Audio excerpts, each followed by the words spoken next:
Hello friends. आज हम पढ़ेंगे ग्लोब अक्षांश और देशांतर के बारे में। ठीक है। आपको पता होगा कि ज्योग्राफी के करीब करीब हर क्लास में आप बचपन से पढ़ते आ रहे होंगे। हर क्लास में जब से आपने एसएसटी पढ़ना शुरू किया होगा, ज्योग्राफी पढ़ना शुरू किया होगा, आपको ग्लोब के बारे में और अक्षांश और देशांतर के बारे में पढ़ना ही है।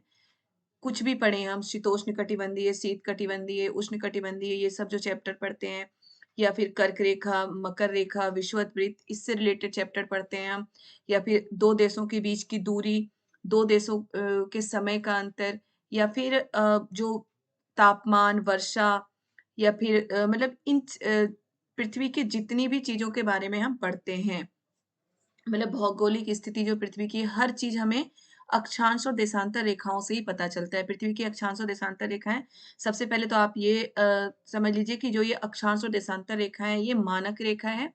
ये ऐसी कोई रेखा पृथ्वी पर है नहीं, बस ये मान लिया गया है पृथ्वी के अध्ययन के लिए। ठीक है। और बहुत सारे बच्चों की ना ये प्रॉब्लम होती है कि वो ये हमेशा ये बताते हैं कि उन्हें अक्षांश और देशांतर रेखाएं आज तक समझ में नहीं आई। तो मैं कोशिश करूंगी कि आज मैं इस तरीके से ये अक्षांश और देशांतर रेखाएं आपको समझाऊं कि आप कभी भी आप ये ना बोले किसी से कि हमें अक्षांश और देशांतर रेखा समझ में नहीं आता, बल्कि आप भी दूसरों को बहुत अच्छे से आपका कॉन्सेप्ट क्लियर रहो और दूसरों को भी आप ये समझा सकें अक्षांश और देशांतर रेखाओं के बारे में। ठीक है। और याद रखिएगा, अक्षांश और देशांतर रेखाओं के बारे में हर कंपटीशन के एग्जाम में इससे क्वेश्चन आते हैं, चाहे वो बीपीएससी का एग्जाम हो, आपका सीटेट हो, बीपीएससी हो, या फिर डीएसएसबी टीजीटी जो अभी फॉर्म निकले हुए हैं डीएसएसबी टीजीटी के लिए, उसका एग्जाम हो, कोई भी कंपटीशन का एग्जाम हो, तो ग्लोब, अक्षांश और देशांतर उसके बारे में तो आता है, क्योंकि ये पृथ्वी का अध्ययन है। और हम पृथ्वी पे रहते हैं, पृथ्वी के बारे में तो क्वेश्चन आना ही आना है।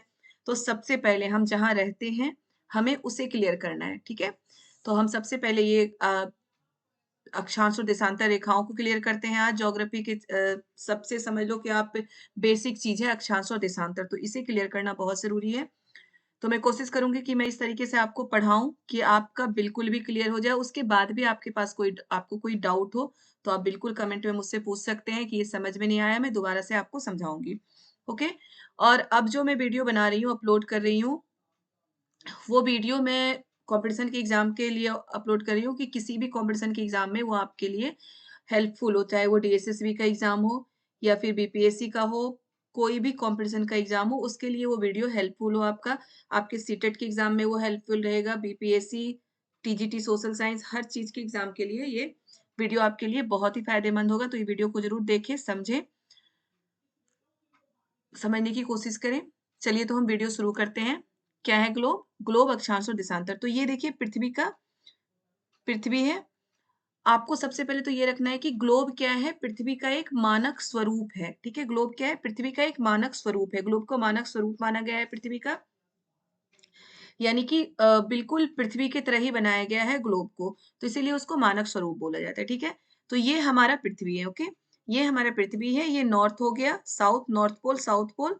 ठीक है। इसे हम क्या बोलते हैं? ध्रुव बोलते हैं। उत्तरी ध्रुव, दक्षिणी ध्रुव। इधर पूरब होता है, इधर पश्चिम होता है, east, west, north, south. Okay. इधर पूरब है, इधर पश्चिम है, ईस्ट वेस्ट है, ये नॉर्थ है, ये साउथ है। ठीक है। उत्तर और दक्षिण। आपको सबसे पहले ये याद रखना है कि पृथ्वी की जो हमारी परिक्रमा, आपको पता है कि पृथ्वी जो सूर्य है, सूर्य कहाँ से निकलता है? सूर्य यहाँ से निकलते हैं, मतलब पूरब की तरफ तो हमें दिखते हैं सूर्य, तो ऐसे ही सूर्य दिखते हैं। ठीक है। तो पृथ्वी की जो परिक्रमा है, इससे क्वेश्चन कई बार आता है कि पृथ्वी सूर्य की परिक्रमा किस तरीके से करता है। तो पृथ्वी सूर्य की परिक्रमा इधर से करता है, पश्चिम से पूरब की ओर। ओके। क्योंकि हमें ये डाउट होता है कि सूर्य चूंकि पूरब से निकलता है और वो पश्चिम में अस्त हो जाता है, तो हमें ये लगता है कि हमारी सूर्य भी परिक्रमा वैसे ही कर रही है, पूरब से पश्चिमी। तो आप याद रखिएगा कि जो पृथ्वी सूर्य की परिक्रमा करता है, वो कैसे करता है? पश्चिम से पूरब की ओर। ओके। उल्टा है, जैसे सूर्य पृथ्वी की परिक्रमा कर रहा है, वैसे ये उल्टा है। अगर आप देख लो, आप कहीं जा रहे हैं, ठीक है, हम गाड़ी से कहीं जा रहे हैं, ऐसे आगे बढ़ते हुए जा रहे हैं, तो ये पेड़ पौधे हैं, ये हमें कैसे दिखते हैं? पीछे जाते हुए दिखते हैं ना, ऐसे पीछे जाते हुए दिखते हैं। हम आगे बढ़ेंगे, वो पीछे जाते हुए दिखते हैं। तो वही परिक्रमा की बात है कि हम पश्चिम से पूरब की ओर परिक्रमा करते हैं, इसलिए सूर्य जो है हमें पूरब से पश्चिम की ओर अस्त होते हुए दिखता है। ठीक है। तो चलिए हम स्टार्ट करते हैं ग्लोब के बारे में। सबसे पहले हम अक्षांश रेखाओं के बारे में क्लियर करेंगे कि ये जो अक्षांश रेखाएं होती है, जो पड़ी रेखाएं हैं, ये आपको दिख रहा है, ये जो पड़ी रेखाएं हैं, इसे हम अक्षांश रेखाएं बोलते हैं, ठीक है। अक्षांश रेखाएं बहुत सारी हैं, बहुत सारी अक्षांश रेखाएं होती हैं, लेकिन हम जो महत्वपूर्ण अक्षांश रेखाएं हैं जिससे क्वेश्चन आते रहते हैं उसी के बारे में पढ़ेंगे, क्योंकि बहुत सारी अक्षांश रेखाएं, हर किसी के बारे में पढ़ना जरूरी नहीं है। बस आपको ये क्लियर करना है कि दो अक्षांश रेखाओं के बीच की दूरी, किसी भी दो अक्षांश रेखाओं की बहुत इसके बीच में, ये देखिए क्या है, 0 डिग्री अक्षांश है। 0 डिग्री अक्षांश पे, अक्षांश को हम विषुवत रेखा कहते हैं या फिर भूमध्य रेखा कहते हैं, ठीक है। या तो इसे विषुवत रेखा कहते हैं या इसे भूमध्य रेखा कहते हैं, 0 डिग्री अक्षांश को। 23.5 डिग्री उत्तर, ओके, मैं उत्तर लिखना भूल गई हूँ, याद रखिएगा।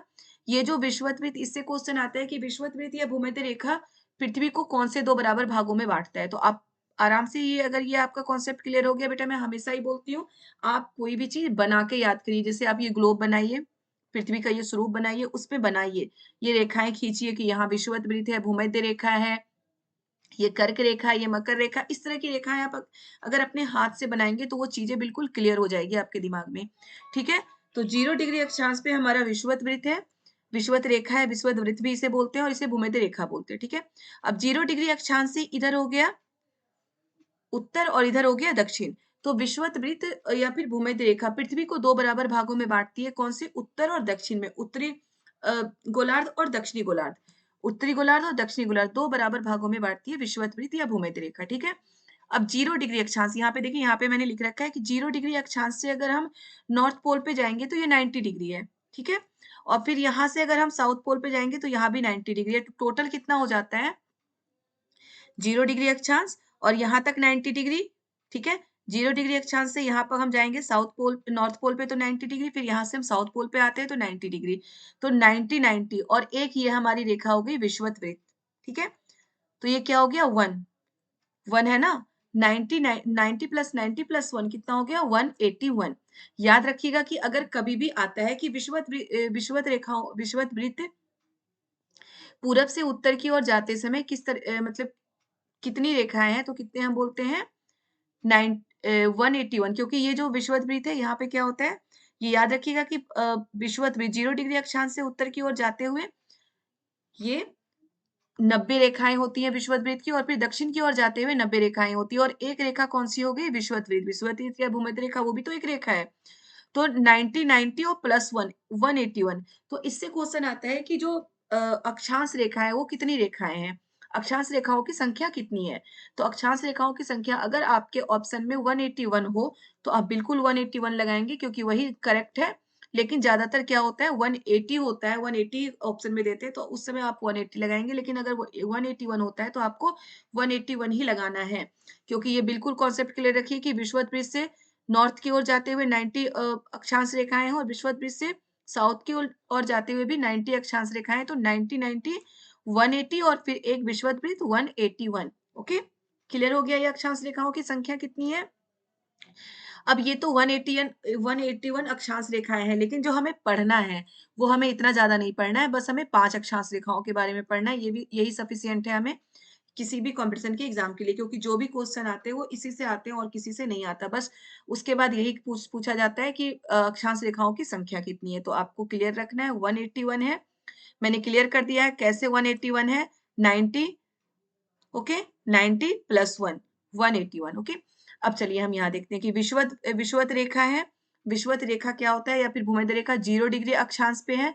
उसके आगे है कर्क रेखा जो कि उत्तरी गोलार्ध में है। कर्क रेखा 23.5 डिग्री उत्तर, याद रखिएगा हमेशा बोला जाता है कर्क रेखा को उत्तरी गोलार्ध में जो है उसके साथ उत्तर जोड़ेंगे, दक्षिणी गोलार्ध में जो उसके साथ हम दक्षिण जोड़ेंगे, ठीक है। तो 23.5 डिग्री उत्तर में कर्क रेखा है, 66.5 डिग्री उत्तर में आर्कटिक रेखा या फिर उत्तरी ध्रुव वृत्त भी इसे बोलते हैं, ठीक है। उत्तरी ध्रुव वृत्त बोलते हैं या फिर आर्कटिक रेखा बोलते हैं, 66.5 डिग्री उत्तर में है। वहीं अगर विषुवत वृत्त से हम नीचे आ जाएं साउथ की ओर, ठीक है, दक्षिण की ओर, तो 23.5 डिग्री दक्षिण में क्या है, मकर रेखा, याद रखिएगा। 23.5 डिग्री उत्तर में हमारा कर्क रेखा है, वहीं 23.5 डिग्री दक्षिण में हमारा मकर रेखा है। और फिर 66.5 डिग्री दक्षिण में क्या है, अंटार्कटिक रेखा, यहाँ अंटार्कटिका है, तो यहाँ पे क्या होगा, अंटार्कटिक रेखा 66.5 डिग्री दक्षिण में, बिल्कुल उतने पे ही है। विषुवत वृत्त से 23.5 डिग्री उत्तर में है कर्क रेखा, विषुवत वृत्त से 23.5 डिग्री दक्षिण में है मकर रेखा, विषुवत वृत्त से 66.5 डिग्री उत्तर में है आर्कटिक रेखा, और विषुवत वृत्त से 66.5 डिग्री दक्षिण में है अंटार्कटिक रेखा। क्लियर हो गया आपको? ये जो 5 है ये इम्पोर्टेंट है हमारे, इनके बारे में हमें पढ़ना है। इसी से हमें मतलब कि जलवायु के बारे में पता चलता है, जो उष्णकटिबंधीय, शीतोष्णकटिबंधीय, शीतकटिबंधीय, वो भी हमें इसी से पता चलता है, वो अभी मैं आपको क्लियर करूँगी। ठीक है? इतना तो आपको क्लियर हो गया होगा मुझे जहाँ तक लग रहा है। अब चलिए, अब ये हम देखते हैं कि उष्णकटिबंधीय क्षेत्र। उष्णकटिबंधीय का मतलब होता है कि जहाँ पे गर्मी ज़्यादा होती है, बारिश ज़्यादा होती है, और याद रखिएगा कि उष्णकटिबंधीय क्षेत्र में ही सदाबहार वन पाए जाते हैं। जो अमेज़न बेसिन ब्राज़ील का जो सदाबहार वन है वो उष्णकटिबंधीय क्षेत्र में ही है। ठीक है? उष्णकटिबंधीय क्षेत्र क्या होता है? भूमध्य रेखा मतलब कर्क रेखा से मकर रेखा, कर्क रेखा से मकर रेखा का जो क्षेत्र है, कर्क रेखा से मकर रेखा के बीच का क्षेत्र है, उसे हम क्या बोलते हैं? उष्णकटिबंधीय क्षेत्र बोलते हैं। ओके, यहाँ से यहाँ तक का जो क्षेत्र है, इसे हम क्या बोलेंगे? उष्णकटिबंधीय क्षेत्र बोलेंगे, याद रखिएगा। 23.5 डिग्री उत्तर से 23.5 डिग्री दक्षिण का क्षेत्र उष्णकटिबंधीय क्षेत्र है। अब ये क्यों है उष्णकटिबंधीय क्षेत्र, वो मैं आपको बता रही हूँ। ये मैंने सूर्य बनाया था, सूर्य की किरणें, मैंने आपको बताया था सूर्य की किरणें बिल्कुल सीधी पड़ती है, भूमध्य रेखा पे बिल्कुल सीधी पड़ती है, भूमध्य रेखा के आसपास के क्षेत्र पे बिल्कुल सीधी पड़ती है। जहाँ पर सूर्य की किरणें बहुत ज़्यादा पड़ेंगी, वहाँ पे वाष्पीकरण ज़्यादा होगा। वाष्पीकरण ज़्यादा होने से क्या होता है? बारिश भी ज़्यादा होगी। तो इस कारण क्या होता है? यहाँ पे सदाबहार वन पाए जाते हैं, और यहाँ पे गर्मी भी बहुत ज़्यादा होती है। उष्णकटिबंधीय का मतलब वही है कि जहाँ पे गर्मी ज़्यादा हो, बारिश ज़्यादा हो, थोड़ा-सा वैसा चिपचिपा-सा मौसम हो, जिसे आर्द्र मौसम हम कहते हैं, उष्णकटिबंधीय क्षेत्र में ऐसे मौसम होते हैं।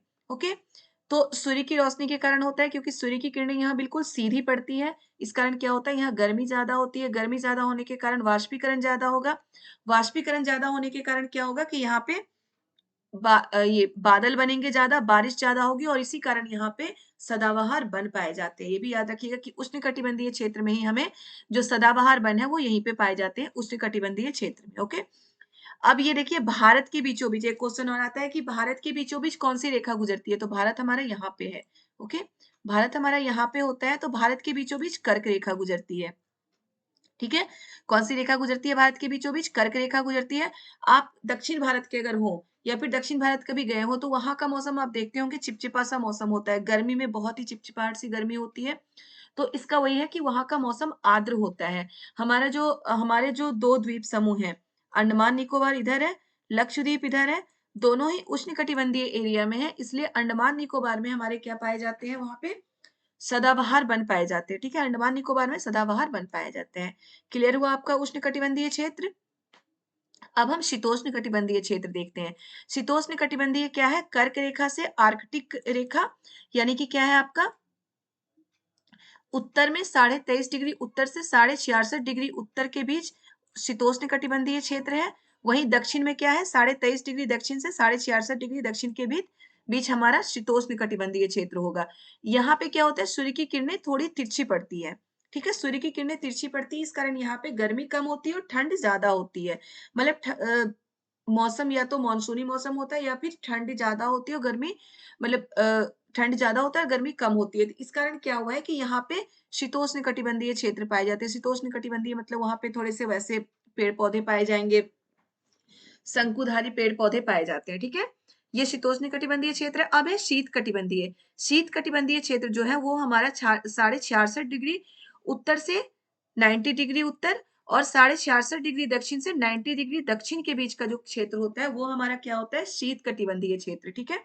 शीत का मतलब आपको पता है जहाँ बहुत ठंड पड़ती है। आपको पता है कि जो हमारी पृथ्वी है थोड़ी सी झुकी हुई है। मैं वैसे नहीं बना पाई हूँ पृथ्वी को थोड़ी सी ध्रुवों पे झुकी हुई, मुझे बनाना चाहिए था ताकि आपका क्लियर हो सके। पृथ्वी हमारी थोड़ी-सी झुकी हुई है, तो क्या होता है? सूर्य की किरणें क्या होती है? मान लो कि इधर हमारी पृथ्वी झुकी हुई है, अगर पृथ्वी हमारे इस क्षेत्र में है, तो क्या होता है? सूर्य की किरणें यहाँ पड़ती है और इस साइड में मतलब नॉर्थ पोल पे पड़ती है, साउथ पोल पे सूर्य की किरणें नहीं पड़ती है। इसलिए आपको पता होगा कि नॉर्थ पोल और साउथ पोल पे 6 महीने दिन और 6 महीने रात होते हैं। ये आपको तो पता ही होगा। 6 महीने दिन और 6 महीने रात होते हैं, और यहाँ पे हमेशा ही बर्फ जमा होता है, इधर भी और इधर भी, क्योंकि वहाँ पे ठंड बहुत ज़्यादा होती है। तो इसे हम क्या बोलते हैं? शीत कटिबंधीय क्षेत्र।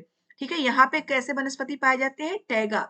मैंने आपको सीटेट के पढ़ाते हुए ज्योग्राफी में पढ़ाया था कि जो शीत कटिबंधीय क्षेत्र होते हैं, यहाँ पे जो वनस्पति पाए जाते हैं, उसे बोलते हैं टैगा। टैगा का मतलब क्या होता है? अनछुआ, मतलब कि जिन्हें हमने कभी टच ना किया हो। टच ना किया हो का मतलब यही है कि ये बहुत ही सर्दियों में है, ऐसा नहीं है कि वहाँ पे कोई नहीं जा सकता, जाते हैं लोग। लेकिन वो अनछुआ इसलिए कहा जाता है क्योंकि वो बहुत ही ठंडे इलाके में पाया जाता है, ठीक है? टैगा वनस्पति। ये भी आता है कि टैगा वनस्पति कहाँ पाए जाते हैं? तो टैगा वनस्पति शीतकटिबंधीय क्षेत्र में पाए जाते हैं। बेटा आपको याद रखने के लिए जो मैं बोल रही हूँ उसे आप नोट डाउन भी कर सकते हैं या वीडियो को बार-बार सुन के याद करिए। मैं तो ये बोलती हूँ आप सुन के याद करिए, चीज़ें याद रहेगी और याद करके लिखिए ज़रूर, क्योंकि आप लिखेंगे तो वो चीज़ें हमेशा ही याद रहती है, याद रखिएगा। बना के करिए याद, लिख के करिए, याद करके उसे ज़रूर लिखिए, क्योंकि हमें ऐसा लगता है ना कि हमें तो सब कुछ याद हो गया, हम एक बार पढ़ लेते हैं या एक बार सुन लिया उसके बाद हमें लगता है कि ये चीज़ें तो हमें बिल्कुल रट रट चुके हैं, हम बिल्कुल याद है। लेकिन वही जब हमें लिखने की नौबत आती है, मतलब हम एग्ज़ाम रूम में हॉल में जाते हैं तो हम वो चीज़ें भूल जाते हैं। उसका ये रीज़न कि हम लिख के नहीं देखते। तो हम जो पढ़ रहे हैं, जो याद कर रहे हो आप, जो समझ रहे हैं उसे लिख के ज़रूर देखिए, ठीक है? अब चलिए, अब मुझे मान लेती हूँ मैं कि आपका ये क्लियर हो गया होगा। अक्षांश रेखाओं के बारे में फिर से मैं एक बार रिमाइंड करती हूँ बिल्कुल शॉर्ट में कि अक्षांश रेखाओं की संख्या कितनी है? 0 डिग्री अक्षांश को हम विषुवत रेखा कहते हैं या भूमध्य रेखा कहते हैं, ठीक है? वो 0 डिग्री अक्षांश है। 0 डिग्री अक्षांश से उत्तर की ओर 90 अक्षांश रेखाएँ और 0 डिग्री अक्षांश से दक्षिण की ओर 90 अक्षांश रेखाएँ हैं। तो ये 90 और एक विषुवत रेखा हो गया 181। अगर एग्ज़ाम में आपका 180 ऑप्शन आता है कि अक्षांश रेखाओं की संख्या कितनी है, तो आप 181 लगाएँगे, लेकिन अगर 180 आता है तो 180 लगाएँगे, ठीक है? मतलब अगर 181 ऑप्शन नहीं होगा तो आप 180 लगा सकते हो, वो सही होगा। हमारे जो कर्क रेखा है वो जो विषुवत पृथ्वी या भूमध्य रेखा पृथ्वी को 2 बराबर भागों में बाँटती है, उत्तरी गोलार्ध और दक्षिणी गोलार्ध में, ठीक है? उत्तरी गोलार्ध में 23.5 डिग्री उत्तर पे कर्क रेखा है, 66.5 डिग्री उत्तर पे आर्कटिक रेखा है, ठीक है? दक्षिणी गोलार्ध में 23.5 डिग्री दक्षिण में मकर रेखा है, 66.5 डिग्री दक्षिण में अंटार्कटिक रेखा है, ओके? मैं शॉर्ट में बता रही हूँ अभी बेटा, क्योंकि रिमाइंड कर रही हूँ आपको, अभी मैं ये चीज़ें बहुत डिटेल में आपको समझा चुकी हूँ। जो शीतोष्णकटिबंधीय क्षेत्र है, शीतोष्णकटिबंधीय उष्णकटिबंधीय क्षेत्र है हमारा, कर्क रेखा से मकर रेखा के बीच का क्षेत्र उष्णकटिबंधीय क्षेत्र होता है। यानी 23.5 डिग्री उत्तर से 23.5 डिग्री दक्षिण का क्षेत्र क्या होता है हमारा? उष्णकटिबंधीय क्षेत्र होता है। उष्णकटिबंधीय क्षेत्र में ही सदाबहार वन पाए जाते हैं भूमध्य रेखा के आसपास, विषुवत के आसपास, ठीक है? और उष्णकटिबंधीय क्षेत्र क्यों होता है? क्योंकि यहाँ पे सूर्य की रोशनी बहुत तेज पड़ती है और इस कारण यहाँ पे वाष्पीकरण ज़्यादा होता है और वाष्पीकरण ज़्यादा होने के कारण बारिश ज़्यादा होती है, ओके? भूमध्य रेखा पे सूर्य की रोशनी बहुत ही तेज पड़ती है, बिल्कुल तेज क्या, बिल्कुल सीधी रोशनी पड़ती है भूमध्य रेखा पे, इसलिए ये जो भूमध्य रेखा का क्षेत्र है, यहाँ पे जो सदाबहार वन होते हैं, वो भूमध्य रेखा के आसपास पाए जाते हैं। 23.5 डिग्री उत्तर से 66 डिग्री उत्तर, 23.5 डिग्री दक्षिण से 66 डिग्री दक्षिण में शीतोष्ण कटिबंधीय क्षेत्र पाया जाता है, जहाँ पे गर्मी कम होती है और ठंड ज़्यादा होती है। 66.5 डिग्री उत्तर से 90 डिग्री उत्तर, 66.5 डिग्री दक्षिण से 90 डिग्री दक्षिण में शीत कटिबंधीय क्षेत्र पाए जाते हैं, जहाँ पे क्या होता है 6 महीने दिन और 6 महीने रात होते हैं ध्रुवों के पास, और यहाँ पे ठंड होती है, गर्मी तो होती ही नहीं है, बस ठंड ही ठंड होती है और यहाँ पे हमेशा बर्फ जमा होता है। यहाँ पे जो वनस्पति पाए जाते हैं, उस वनस्पति को टैगा बोलते हैं। टैगा का मतलब क्या होता है? अनछुआ। क्लियर हो गया आपका? अब चलिए, ये तो अक्षांश रेखाएँ, अब हम देशांतर रेखाएँ पढ़ेंगे, ठीक है? देशांतर रेखाएँ किसे बोलते हैं? ये जो सीधी रेखा है, इसे हम देशांतर रेखाएँ बोलते हैं। अक्षांश रेखाओं के बारे में एक चीज़ और मैं क्लियर कर दूँ कि जो अक्षांश रेखाएँ हैं, अक्षांश रेखाएँ बड़ी रेखाएँ होती हैं और टोटल एक 181 अक्षांश रेखाएँ हैं और सभी अक्षांश रेखाओं के बीच की दूरी बिल्कुल समान है। मतलब ये जितनी भी अक्षांश रेखाएँ होती हैं ना, ये सबके बीच की दूरी क्या होता है? बिल्कुल समान है, बराबर ही है, और वो कितना है? 111 किलोमीटर। देखिए मैंने यहाँ लिख रखे हैं, क्या है? 111 किलोमीटर, ओके? अक्षांश रेखाओं के बीच की दूरी क्या होती है? 111 किलोमीटर। इसमें लिखना थोड़ा-सा मुश्किल हो जाता है मुझसे। याद रखिएगा, अक्षांश रेखाओं के जितने भी अक्षांश रेखाएँ हैं, ये पूछा जाता है कभी-कभी कि अक्षांश रेखाओं के बीच की दूरी मतलब उसमें ऑप्शन में आ जाएगी कि उनके बीच की दूरी घटती-बढ़ती रहती है या फिर घटती है, बढ़ती है, कुछ नहीं होता। अक्षांश रेखाओं के बीच की दूरी हर जगह दक्षिणी ध्रुव से उत्तरी ध्रुव तक चले जाइए, अक्षांश रेखाओं के बीच की दूरी बिल्कुल समान होती है। जो 181 अक्षांश रेखा है, उनके बीच की दूरी बिल्कुल समान है और उनके बीच की दूरी क्या होती है? 111 किलोमीटर, ओके? अब हम देशांतर रेखाओं पे आते हैं, ठीक है? चलिए, देशांतर मैंने यहाँ देखिए बनाया है, ये है देशांतर रेखाएँ। देशांतर रेखाएं क्या होती है? खड़ी रेखाएं होती है। ऐसी खड़ी रेखाएं को देशांतर रेखाएं कहते हैं। अक्षांश रेखाएं आपकी पड़ी रेखाएं हैं, देशांतर रेखाएं खड़ी रेखाएं।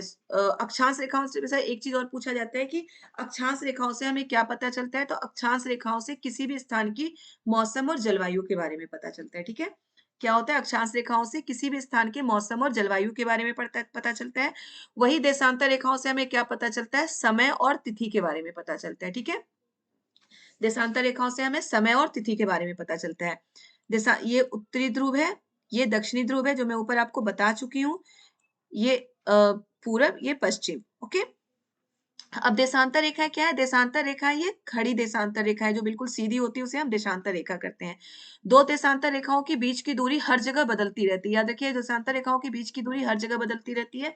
सबसे बीच में जब हम बिल्कुल इस यहाँ पे आते हैं, जिसे हम 0 डिग्री अक्षांश बोलते हैं, जो 0 डिग्री अक्षांश में ऊपर पढ़ा चुकी हूँ आपको। यहाँ पे दो देशांतर रेखाओं के बीच की दूरी सबसे ज्यादा होती है। ठीक है, और यहाँ पे दूरी कितनी होती है? 111.3, 111.3 याद रखिएगा। आप, कोशिश कर रही हूँ लिखने की, हो जाए। 111.3 किलोमीटर है। दो देशांतर रेखाओं के बीच की दूरी कहाँ पे? भूमध्य रेखा पे या फिर विषुवत रेखा पे। जो दो अक्षांश रेखा, दो देशांतर रेखाओं के बीच की दूरी कितनी है? 111.3। वहीं दो देशांतर रेखाओं के बीच की दूरी मैंने आपको बताया था 111 किलोमीटर है। वहीं पे दो देशांतर रेखाओं के बीच की दूरी कहाँ पे? भूमध्य रेखा पे। याद रखिएगा कि दो देशांतर रेखाओं के बीच की दूरी घटती बढ़ती रहती है। यहाँ पे ध्रुवों के पास बिल्कुल शून्य हो जाती है, और ध्रुवों से अगर हम मान लीजिए हम दक्षिणी ध्रुव से उत्तरी ध्रुव की ओर जा रहे हैं, तो दक्षिणी ध्रुव पे तो बिल्कुल शून्य रहेगी, फिर धीरे धीरे बढ़ती है और उसके बाद फिर घटती चली जाती है। ठीक है, मैंने यहाँ देखिए बनाया, यहाँ पे यहाँ बढ़ती गई है फिर घटती चली गई है, फिर उत्तरी ध्रुव पे जाके बिल्कुल शून्य हो जाएगी। लेकिन सबसे ज्यादा जो दो देशांतर रेखाओं के बीच की दूरी होती है वो भूमध्य रेखा पे होती है, विषुवत रेखा पे होती है। कितनी? 111.3 किलोमीटर। याद रखिएगा 111.3 किलोमीटर होती है। अब ये तो है हमारे देशांतर रेखाओं की संख्या। अब हम देखते हैं देशांतर रेखाओं की संख्या जो यहाँ से है ध्रुवों से, जिसे हम 0 डिग्री देशांतर बोलते हैं। ये यहाँ पे जो सीधी रेखा जाती है यहाँ पे देशांतर रेखा, इसे हम 0 डिग्री देशांतर बोलते हैं। ठीक है, 0 डिग्री देशांतर, इसे ग्रीनविच भी बोला गया है। इसे विश्व का मानक समय माना जाता है। 0 डिग्री देशांतर को याद रखिएगा, 0 डिग्री देशांतर को विश्व का मानक समय माना जाता है। तो यहाँ से जो 0 डिग्री देशांतर से बिल्कुल ऐसे घूम के हम जाते हैं पीछे, तो 180 देशांतर रेखाएं हैं।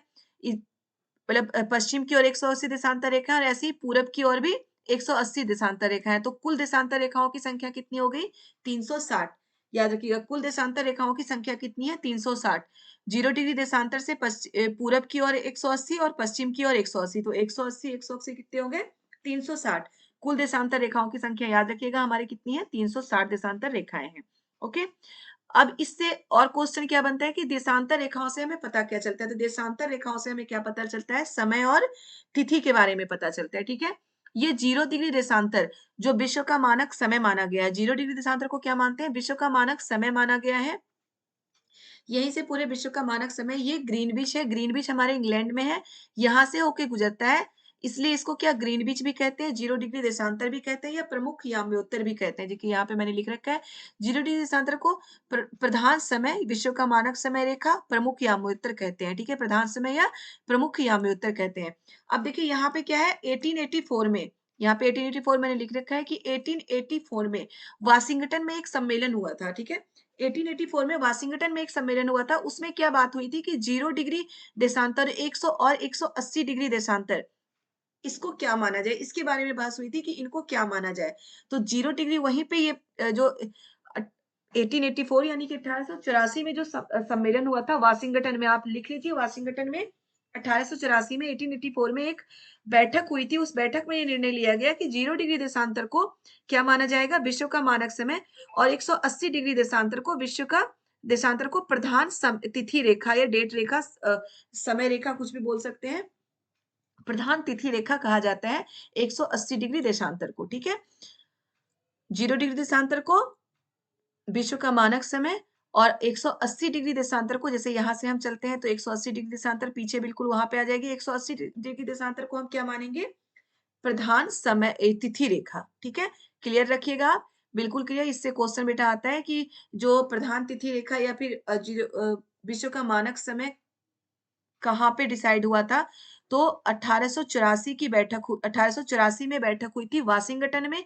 वहीं पे ये डिसाइड हुआ था कि 0 डिग्री देशांतर को प्रधान समय रेखा माना जाएगा और 180 डिग्री देशांतर को मानक तिथि रेखा माना जाएगा। ठीक है? विश्व का तिथि रेखा प्रधान तिथि रेखा मानी जाएगी। चलिए अब हम ये देखते हैं कि 0 डिग्री हमें समय का पता कैसे चलता है? ये तो आपको क्लियर हो गया होगा। कितने हैं देशांतर रेखाएँ?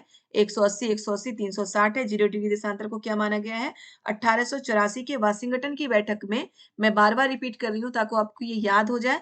1884 के वाशिंगटन के बैठक में ये डिसाइड हुआ था कि 0 डिग्री देशांतर को प्रधान समय रेखा माना जाएगा और 180 डिग्री देशांतर को प्रधान तिथि रेखा माना जाएगा। ठीक है? अब ये देखिए समय का पता कैसे चलता है? इससे और क्वेश्चन बनते हैं बेटा कि ये देखिए मैंने यहाँ भी लिख रखा है कि 2 अक्षांशों के बीच की दूरी 111 किलोमीटर है, बिल्कुल सही है। अब ये क्वेश्चन बनता है कि समय का पता कैसे चलता है? तो हर 1 डिग्री पे याद रखिएगा कि हर 1 डिग्री पे 4 मिनट का अंतर होता है, ओके?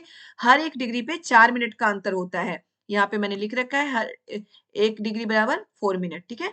हर 1 डिग्री पे 1 डिग्री बराबर 4 मिनट, हर 1 डिग्री पे 4 मिनट का अंतर होता है। तो अगर हम पूरब से 0 डिग्री देशांतर से अगर हम पूरब की ओर बढ़ते हैं, तो हम हर 1 डिग्री पे 4 मिनट प्लस करते जाएँगे और वही 0 डिग्री देशांतर से अगर हम पश्चिम की ओर बढ़ते हैं, तो हर 1 डिग्री पे हम 4 मिनट माइनस करते जाएँगे, ठीक है? भारत का मानक समय कितना है? 82.5 डिग्री पूर्व, यानी कि यहाँ से 0 डिग्री देशांतर से 82.5 डिग्री पे हमारा भारत है, पूरब में है, इसलिए उसे पूर्व बोला गया है। 82.5 डिग्री पूर्व में हमारा भारत है। तो आपके लिए एक क्वेश्चन है कि भारत का समय और ये 0 डिग्री देशांतर या ग्रीनविच के समय में कितना अंतर है? तो आप मुझे बता सकते हैं, ठीक है, कि 0 डिग्री देशांतर में अगर 12 बज रहा है, तो भारत में कितना बज रहा होगा? ठीक है, दोपहर का 12 बज रहा है, तो भारत में कितना बज रहा है? ये आप मुझे बहुत अच्छे से बता सकते हैं, क्योंकि मैंने आपको बताया कि हर 1 डिग्री पे 4 मिनट का अंतर होता है।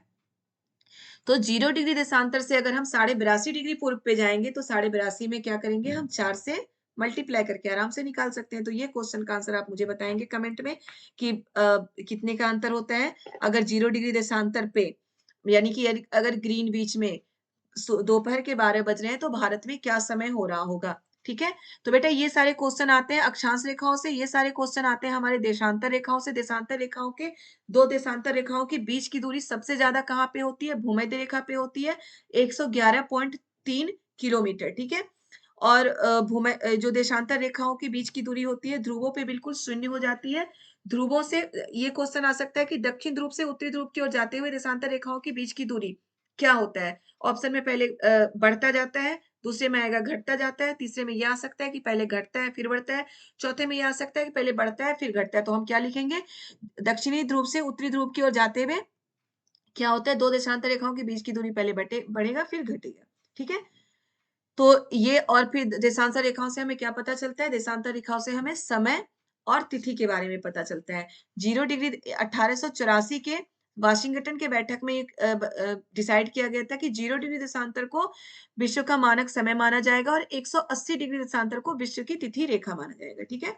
तो बेटा ये क्लियर हो चुका है आपका सब। देखिए मैंने कुछ पॉइंट्स लिख रखे हैं यहाँ पे, बाकी मैंने सोचा मैं आपको बता दूँ क्योंकि आप बहुत ही समझदार हैं, मेरे बोलने से ज़्यादा समझ पाएँगे चीज़ों को आप। ओके? तो ये अब मैं ये उम्मीद कर सकती हूँ कि अक्षांश और देशांतर आपका बिल्कुल क्लियर होगा। अब मेरे जितने स्टूडेंट हैं उनमें से कोई ये ना बोलेगा कि मुझे अक्षांश और देशांतर समझ में नहीं आता। इसके बाद भी अगर आपको अक्षांश और देशांतर समझ में नहीं आया तो आप बिल्कुल मुझसे फिर से कमेंट करके पूछ सकते हैं कि मुझे फिर से एक बार समझाइए। मैं नेक्स्ट वीडियो अपलोड करते हुए आपको फिर से समझाऊँगी। और मैं अब टॉपिक वाइज़ वीडियो डालूँगी। सीटेट का एग्ज़ाम दोबारा जब भी हो अ, वैसे तो बहुत ही दुःख की बात है कि सीटेट का पेपर लीक हो गया था। लेकिन अभी इसमें डाउट है कि एग्ज़ाम दोबारा होगा, नहीं होगा। मतलब उनका फिर से वो एग्ज़ाम कैंसल होना है, नहीं होना है। जिन बच्चों का एग्ज़ाम बहुत अच्छा गया, उन बच्चों के लिए तो यही है कि एग्ज़ाम कैंसल ना हो, तो बहुत अच्छी बात है क्योंकि बच्चे बहुत ही मुश्किल से एग्ज़ाम देने गए थे। कुछ बच्चे तो बहुत दूर-दूर जाके एग्ज़ाम देने गए हैं। ट्रेन से बहुत लंबा सफ़र करके एग्ज़ाम देने गए थे और इतने ठंड के मौसम में। तो उन बच्चों के लिए तो यही है कि एग्ज़ाम कैंसल ना हो, रिजल्ट आ जाए आपका। और बाकी जो जुलाई में सीटेट का एग्ज़ाम होगा अगर कैंसल ना भी होता, जुलाई में सीटेट का एग्ज़ाम होगा तो उसके लिए भी मैं टॉपिक वाइज़ वीडियो डालती रहूँगी और साथ-साथ मतलब चैप्टर वाइज़ वीडियो डालती रहूँगी और साथ-साथ ये टॉपिक वाइज़ मैं आपको डिटेल से समझाती रहूँगी, ताकि जिन बच्चों ने डीएसएसबी के एग्ज़ाम के लिए डीएसएसबी, टीजीटी सोशल साइंस के लिए जिन्होंने फॉर्म फिल कर कर चुके हैं या करने वाले हैं, या फिर जो यूपीएससी, बीपीएससी की तैयारी कर रहे हो प्री के लिए, उनके लिए या फिर एक और भी कोई कॉम्पिटिशन के एग्ज़ाम के लिए, उनके लिए ये हेल्पफुल हो। तो उसके लिए मैं टॉपिक वाइज़ वीडियो डाल रही हूँ अब, और साथ के साथ सीटेट के लिए मैं चैप्टर वाइज़ वीडियो डालती रहूँगी। ठीक है बच्चों? Bye bye. कोई भी आपको कन्फ्यूज़न हो, कोई भी कुछ भी आपको पूछना हो तो आप मुझसे पूछ सकते हैं। ओके बच्चों, बाय।